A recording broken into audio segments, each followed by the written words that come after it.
South ఇండియాలో ఎక్కువగా remuneration తీసుకునే స్టార్ హీరో ఎవరు? స్టార్ టెక్నీషియన్ ఎవరు? చాలామంది అనుకుంటారు పవన్ కళ్యాణ్ 100 కోట్లు తీసుకుంటాడు, ప్రభాస్ 150 కోట్లు తీసుకుంటాడు, జూనియర్ ఎన్టీఆర్ 180, అల్లు అర్జున్ 170, ఇలా కోట్లలో అనుకుంటారు. అలాగే నార్త్లో కూడా షారుఖ్ ఖాన్ 200 కోట్లు తీసుకుంటాడు, ఇంతకు మించిన తోపు ఎవరు లేడు అనుకుంటారు. కానీ నేను చెప్తాను ఇవాళ రాజమౌళి 250 కోట్లకు పైగానే తీసుకుంటాడు. ఈడు కదా అసలు తోపు.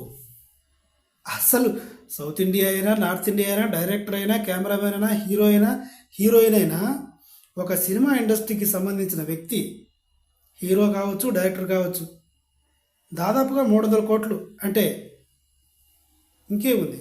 ఇది కాకుండా మళ్ళీ ఛాయిస్ అంతా రాజమౌళిదే. కాస్ట్యూమ్ డిజైనర్ ఎవరు? వాళ్ళ వైఫ్. ఆమె రెమ్యూనరేషన్ దాదాపు 30 కోట్లు ఉంటుంది.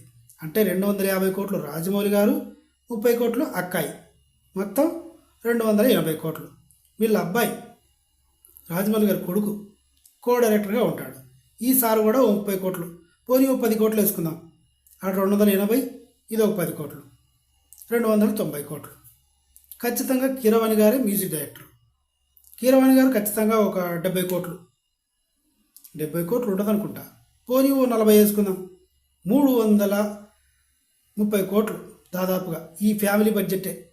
దీంట్లో రాజమౌళి గారిది హైలైట్ ఎక్కువ. ఇప్పుడు చెప్పండి, ఎవరు highest paid artist, highest paid technician? Please subscribe my channel. ఇలాంటి కొత్త కొత్త విషయాలు మీకు కావాలంటే నా ఛానల్ సబ్స్క్రైబ్ చేసుకోండి. చూసి అలాగే వదిలేయద్దు.